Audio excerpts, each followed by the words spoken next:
Broncos beat the Chargers 16-9. Plenty to talk about regarding Russell Wilson and Sean Payton and Jarrett Stidham. But let me kind of start by saying, welcome to the 2024 NFL offseason, because that starts tomorrow for the Broncos. Yes, they have a Week 18 game against the Raiders, but it's meaningless. They have been eliminated from postseason contention.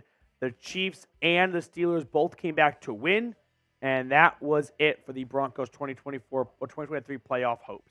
So the final score from Denver in the final home game of the year, 16-9. And I look at that, and I think about what Sean Payton said earlier, and that was he wanted a spark from Jarrett Stidham. I don't know if that's a spark. In fact, the numbers from Jarrett Stidham look eerily similar to a Russell Wilson stat line.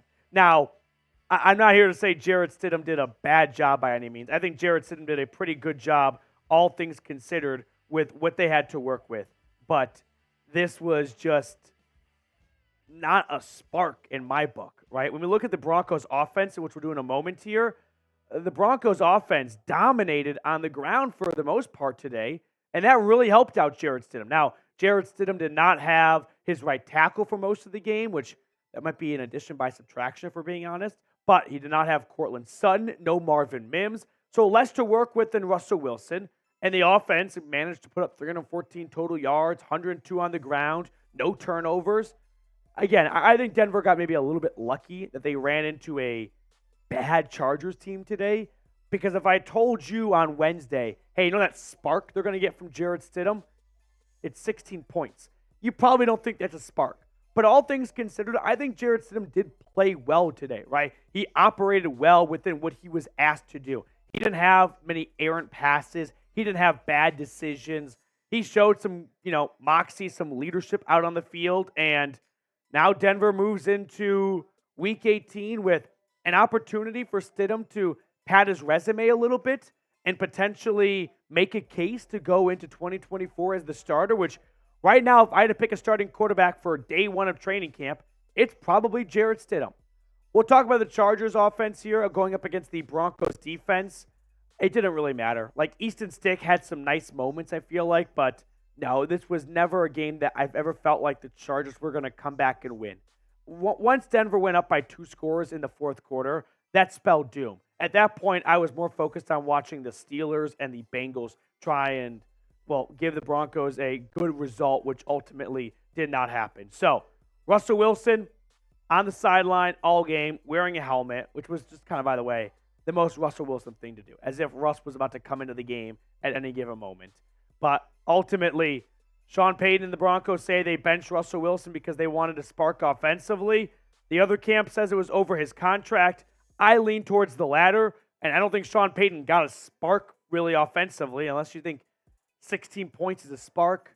But if Russell Wilson went out there today and did exactly what Jarrett Stidham did, what would be the reaction? Another bad performance from the offense. So let's not baby Jarrett Stidham going, no, 16 points is so cute. It was enough for today. And that's good. The Broncos won. The fan base gets to go to their New Year's Eve party celebrating a bit of a win.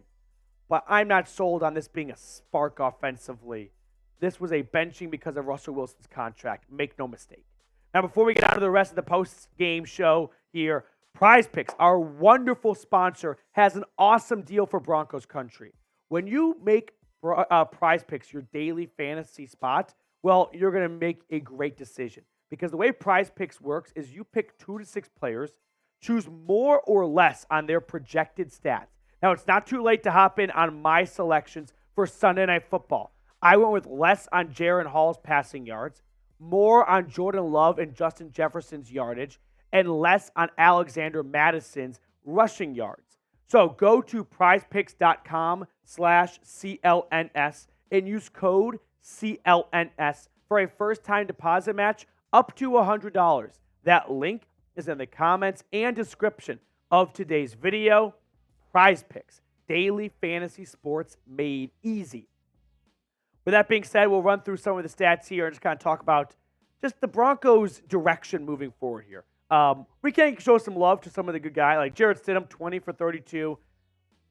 I mean, what did Russell Wilson do in his last couple of games here? Okay, like Russell Wilson's stats. These aren't very far off from Russell Wilson's numbers. Last game against the Patriots, 238 yards and 2 touchdowns. In fact, his last 3 games, 238 yards, 223 yards, 224 yards. This is a Russell Wilson stat line. This is the white Russell Wilson. Like, it's not that different of an offensive performance. Just Denver's defense came to play today, which they hadn't done so much the last couple of weeks. And they also played a really crappy Chargers team. And that helped a ton. So how would you grade Jarrett Stidham against the LA Chargers? We'll throw that on screen for you. Grade Stidham against the Chargers. Give it a B minus, B. I'll give it a B. I'll give him a B. Like, Jarrett Stidham did what he was asked to do. He didn't have his number one wide receiver. He lost his right tackle. He lost Marvin Mims to an injury earlier this week. And I thought he played pretty well. I don't think you watch this game and go, whoa, Denver might have something in Jarrett Stidham moving forward. But I think Jarrett Stidham showed he's probably a really solid NFL quarterback that can stick around this league for a backup for years to come. Highlight reel Jaleel is still one of my favorite players. And as we talk about the 2024 offseason and going into next year, I think we're going to see a lot of Jaleel McLaughlin next season. Lil Jordan Humphrey, what an awesome touchdown that was. I mean, that was the play of the game. It was, in my eyes, the difference maker. I mean, it was a difference maker. They won by a touchdown. And it was the only touchdown in this game. So, shout out to Lil Jordan Humphrey. That was incredible. Easton Stick, it was, what do you want me to say? I mean, Easton Stick did okay. That's pretty much it. Austin Eckler, no one cares, but played against my fantasy championship game, and he sucked, and that was awesome. And that won me my fantasy league. So, no one gives a shit, I know. But all in all, the big topic is like, hey, what do we do moving forward? Is Russell Wilson done? Is Russell Wilson going to come back? I don't see a way Russell Wilson returns. I don't see a way the Broncos bring Russell Wilson back as a backup after airing out kind of everything that happened. It just seems too tough for the locker room to even get their mind around of like, yeah, let's have Russell Wilson come back and back up whoever the starting quarterback is next year. Maybe they find a way to smooth things over. I don't see it. I think Sean Payton is just done with Russ in general. Like, I think from a personality standpoint, there's no interest in those two sides reconciling. I don't think Russell Wilson is probably eager to come back. I think the money is probably driving everything from his side, which, why wouldn't it? Millions, tens of millions of dollars up in the line right now. Ultimately, I think we saw Russell Wilson in Denver in a Broncos uniform today for the last time. It's an extremely expensive price to pay. There is an $85 million dead cap hit that is not just going to vanish, and that's going to be tough. But I think we saw the last of Russell Wilson today, and I think Jarrett Stidham showed enough that he can probably compete with a rookie quarterback for the starting job next year and at least have the QB1 title on the first day of training camp. That's going to do it for us on our post-game show. Enjoy your New Year's Eve parties. I've probably taken too much of your New Year's Eve time up already. Enjoy New Year's Day. We're going to sign off, and we'll see you all later.